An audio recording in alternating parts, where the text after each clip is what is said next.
Ministry of road transport దగ్గర నుంచి అయితే ఒక కొత్త న్యూస్ వస్తుంది. చాలా పెద్ద న్యూస్ ఇది మీకు నాకు కూడా. ఎందుకంటే January 1st 2026 నుంచి అయితే అన్ని టూ వీలర్స్కి ఏబిఎస్ అయితే మ్యాండేటరీగా చేస్తున్నారు.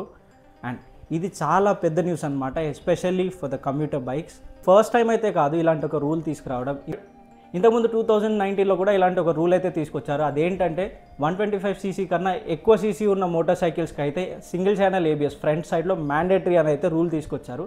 కానీ మోటార్ సైకిల్ మ్యానుఫ్యాక్చరర్స్ అయితే ఒక చిన్న లూప్ హోల్ పట్టుకున్నారు. అదేంటి అంటే 125cc మార్క్ని క్రాస్ చేస్తేనే ఏబిఎస్ మ్యాండేటరీ. సో ఇప్పుడు వచ్చే మోటార్ సైకిల్స్ అన్నీ కూడా 124.9cc 124.8cc ఇలా జస్ట్ కొంచెం తక్కువ ఇచ్చి ఒక ఫ్రంట్ డెస్క్ బ్రేక్ ఇచ్చి ఏబిఎస్ అనేది ఆప్షనల్గా అయితే ఉంచుతున్నారు. కానీ ఇప్పుడు వచ్చే రూల్ వల్ల ప్రతి టూ వీలర్ అంటే మీ మోటార్ సైకిల్ అవ్వచ్చు, మీ కమ్యూటర్ మోటార్ సైకిల్ కానివ్వండి, లేదంటే 125cc మోటార్ సైకిల్ ఇవ్వండి, మోపెడ్స్ అంటే టీవీఎస్ ఎక్సెల్ లాంటి మోపెడ్స్ అవనివ్వండి, scooters Activa, just, Jupiter, pleasure ఇలాంటి అన్ని స్కూటర్స్కి కూడా ఏబిఎస్ అనేది మ్యాండేటరీ అవుతుంది.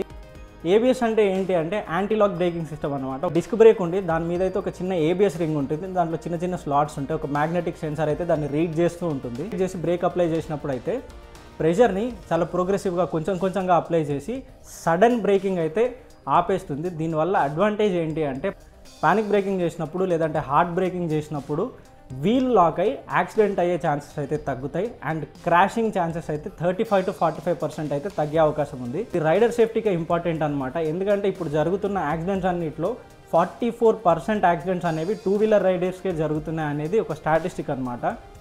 ఎస్పెషల్లీ మీరు ఎక్కడైనా స్లిపరీ రోడ్స్ మీద, వెట్ రోడ్స్ మీద నడిపినప్పుడు అయితే మీకు ఒక మంచి అడ్వాంటేజ్ అయితే ఇస్తుంది ఈ ఏబిఎస్ సిస్టమ్. అండ్ దీన్ని అయితే మ్యాండేటరీ చేస్తున్నారు. ఇంతకుముందు కూడా 125cc కన్నా ఎక్కువ అంటే 150cc 160cc ఉన్న మోటార్ సైకిల్స్కి ఫ్రంట్ సైడ్ ఏబిఎస్ అనేది మ్యాండేటరీగా అందరు మోటార్ సైకిల్ మ్యానుఫ్యాక్చరర్స్ అయితే ఇచ్చారు. కానీ ఇప్పుడు కమ్యూటర్స్ అంటే 100cc 110cc బైక్స్కి కూడా ఇవ్వాల్సి వస్తుంది. కాబట్టి చిన్న ప్రైస్ హైక్ అయితే మనం ఎక్స్పెక్ట్ చేయొచ్చు. ఆల్రెడీ డిస్క్ బ్రేక్ ఉన్న వేరియంట్స్కి ఒక 3,000 to 4,000 ప్రైస్ ఇంక్రీజ్, అసలు డిస్క్ బ్రేకే లేని బైక్స్కి ఒక 5,000 to 7,000 ప్రైస్ ఇంక్రీజ్ అయితే మనం ఎక్స్పెక్ట్ చేయొచ్చు. దీనికి మన ఇండియన్ కస్టమర్స్ రెడీగా ఉన్నారా అంటే లేరనే నేను చెప్పాలి. ఎందుకంటే ఇంతకుముందు కూడా బజాజ్ ఆటో వాళ్ళు వాళ్ళ ప్లాటినా మోడల్ ఉంది కదా, దాంట్లో 110 మోడల్కి ఏబిఎస్తోనైతే తీసుకొచ్చారు. అదైతే ఫస్ట్ టైం అనమాట ఒక 110cc బైక్లో ఏబిఎస్ రావడం. దాని సేల్స్ సరిగ్గా పికప్ అవ్వకపోవడం వల్ల దాన్ని అయితే డిస్కంటిన్యూ చేశారు. ఇప్పుడు చూడాలి వాళ్ళు దాన్ని మళ్ళీ రీలాంచ్ చేస్తారా లేదంటే ఒక కొత్త ఎడిషన్ అయితే లాంచ్ చేస్తారా అని. రైడర్ సేఫ్టీ పరంగా ఇదైతే ఒక మంచి అప్డేట్ అనే చెప్పాలి. కానీ at the cost of increasing cost. ఎందుకంటే ఇంతకుముందు స్ప్లెండర్ అనేది అందరికీ ఒక మంచి అఫోర్డబుల్ మోటార్ సైకిల్ అనమాట. ఇప్పుడు అది కూడా మీరు కొనాలనుకుంటే ₹1,00,000 పైన అయితే వెళ్తుంది అలాయ్ వీల్ వేరియంట్. అలాంటిది ఇంకా ఏబిఎస్ యాడ్ చేస్తే కాస్ట్లీ అవుతూనే వెళ్తాయి. మీరు కానీ నేను కానీ కమ్యూటర్ మోటార్ సైకిల్స్ కొనేది ఎందుకు అంటే చాలా తక్కువ కాస్ట్లో వస్తాయి అండ్ ఎక్కువ యూజ్ అయితే చేయొచ్చు అని. ఆ మోటార్ సైకిల్స్ది కూడా BS6 నామ్స్ వచ్చి కాస్ట్ అయితే పెంచేసాయి. అండ్ ఇప్పుడు ఈ డిస్క్ బ్రేక్ వేరియంట్ రావడం వల్ల ఇంకొంచెం కాస్ట్ అయితే పెరిగే అవకాశం ఉంది.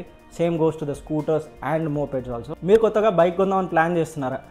ఒకవేళ కొంటే 26 ముందు కొంటారా, 26 స్టార్ట్ అయ్యాక కొంటారా, ఈ డిస్క్ బ్రేక్ వేరియంట్ వచ్చాక కొంటారా, లేదు మాకు డ్రమ్ బ్రేక్స్తో హ్యాపీగా ఉన్నామని అంటారా? కింద కమెంట్స్లో నాతో షేర్ చేసుకోండి. వీడియో నచ్చినట్టయితే లైక్ చేయండి. ఎలాంటి ఫీడ్బ్యాక్ ఉన్నా కింద కమెంట్స్లో నాతో షేర్ చేసుకోండి. ఛానల్కి అయితే ఖచ్చితంగా సబ్స్క్రైబ్ చేసుకోండి. మళ్ళీ వీడియోలో మిమ్మల్ని మళ్ళీ కలుస్తాను. Thank you. జై హింద్. నమస్తే.